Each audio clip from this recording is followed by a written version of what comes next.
సలసల మరిగే నెత్తురు తనది సామాన్యుడుగాడే దడ మెరిసే పిడుగై అడుగై అన్నొస్తున్నాడే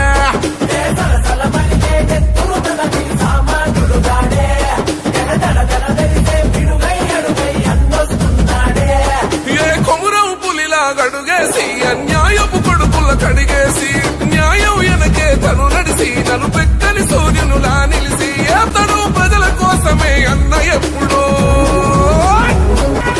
బరిలో దిగితే చీత వాడేస్తాడు కబడ్డీ ఆట గుండెల తనదే కోట తన సూపులు ఇసిరిన ఈట ఇక సాగదు ఎవ్వని ఆట సుక్కలు చూపిస్తాడు బేట ఓ రగిలే